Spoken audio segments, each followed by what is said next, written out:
Star Trek Strange New Worlds, the frontier is waiting! Well, hit the ignore button until it can figure out not to reference the cage.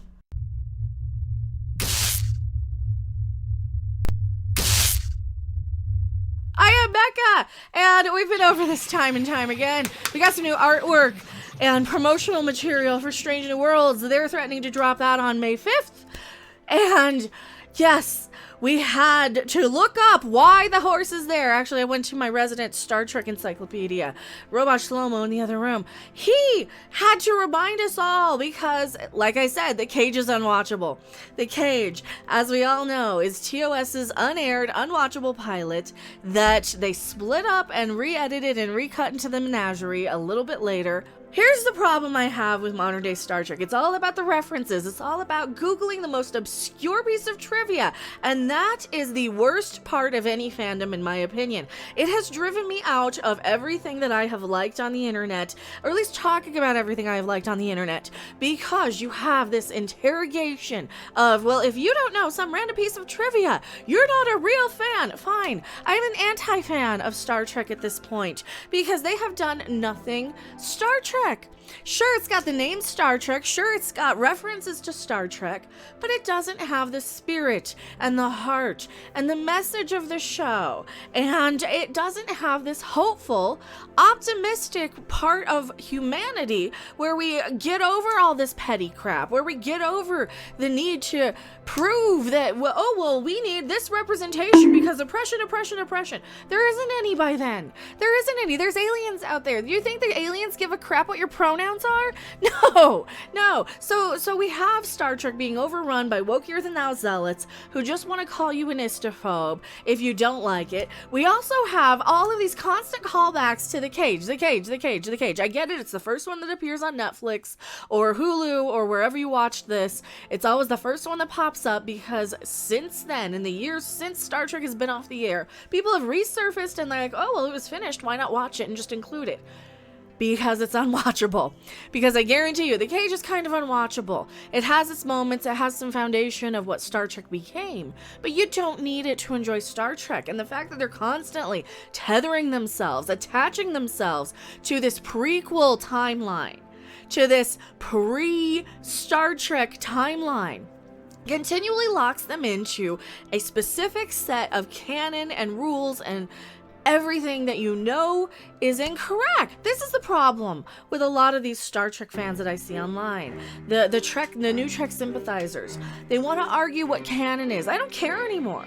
I don't care what's canonical. I don't care. You're basically telling me that everything is different and now it's canon because it's all different. Don't care. I'm not arguing that. I'm not arguing every single detail. I'm not arguing every little single bit of trivia anymore. And frankly, I'm a little insulted that that's what they're trying to go for, especially when the audience and demographic of people who love TOS tend to be a little bit higher in age group than me even, aren't going to be going in and using the streaming anyway, so you're pandering to the very people who don't like New Trek to begin with. For the most part, yes, there's always exceptions. There's always people who watch anything Star Trek on it. We're not talking about those people. We're talking about the people who rejected this wokier than thou zealotry out of their Star Trek.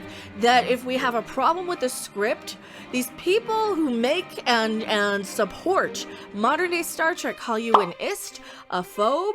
They think that you have problems with, and we know those words are meaningless now. We know people calling you a racist, it doesn't mean jack shit anymore. We know that. So the fact that they're still continuing this trend of trying to shame people into watching, well, you're not a true Star Trek fan, you're not a this, I'm gonna consume my entertainment anyway I damn well please, thank you very much. The other thing that they're threatening us with, Star Trek section, they're not letting this Section 31 thing go, are they? They're threatening us with the Section 31 show. It is still on, according to Screen Rant. Says it's still in development, promising more news coming soon about the Michelle Yeoh led series, because that's what we really want. We want to see the woman who cannibalized Kelpians, who was eating sentient people, might as well slaughter half the crew on a whim because that's how her culture is, isn't it? That's how their culture was in the evil quote-unquote mirror universe. This lady is literally Space Hitler.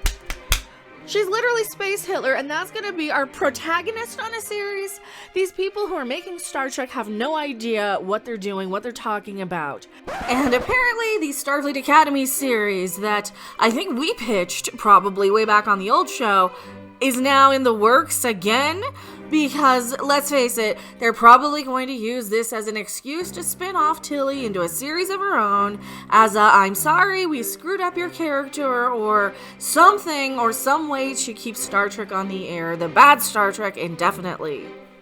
And let me get back to Strange New Worlds while we're at it. The Strange New Worlds big promotional marketing push that they've been telling us. Oh, well, it's episodic now because people didn't like the overarching story. Bullshit. That is bullshit. And we all know it. We all know that the biggest complaint with the stories and the scripts and the combative marketing that they've been using, the tactics, the articles. Oh, the articles of you're just an ist if you don't like that, and the reactions of the Twitterati. Oh, we know that. We know that is going to be one of the biggest problems with these shows going forward. It wasn't being an overarching story. It was the fact that the overarching story featured a bunch of incompetent buffoons whose only job is to stand around and let Michael Burnham do everything, despite the fact that she's the biggest screw up in the galaxy and gets people killed left, right, and center, doesn't know what the hell she's doing, doesn't know when to shut her mouth, doesn't know how to captain, doesn't know how to lead, knows how to do everything, apparently. This is a problem with the way these stories are written. They take these main characters, they make them so flawed that they are impossible to root for, and at the same time so overly praised on these shows that you're looking at this in disbelief. They're kissing the backside of somebody who screwed up royally and started a war instead of throwing them in the brig for all each other. No, that's one of the biggest problems with this. It wasn't the fact that it was an overarching story, and making Strange New Worlds episodic isn't gonna fix jack.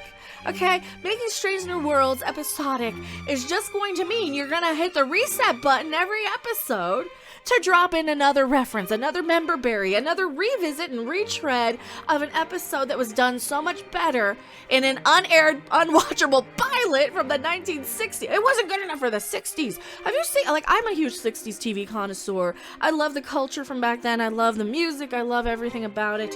And I'm sorry, The Cage was not very watchable. There's a reason why it wasn't picked up. It wasn't exactly Trouble with the Tribbles or Doomsday Machine. What are some other good Star Trek episodes that you can remember off the top of your head? The, Tholian Web episode, I like that one pretty well. Just pretty much, and Trouble with the Tribbles, City on the Edge of Forever. Here, you're making me forget good Star Trek by having to remember all the bad things that happened in Discovery, and in Picard, and now in Strange New Worlds, and Section 31. Oh, it's bad enough we have Lower Decks. Lower Decks. Oh, don't get me started on Lower Decks. Their idea of good Star Trek is showing Boimler's Tage. I am Becca, and yeah, I don't see this being anything worth doing. Anything other than ripping a new one when it comes out. And thank you so much for making me no longer be so protective of Star Trek that I can't rip it a new one. I will see you guys later. Bye. Thanks for watching. If you liked it, make sure to hit that like button. And if you want to see more, don't forget to subscribe. See you in the next video. Bye!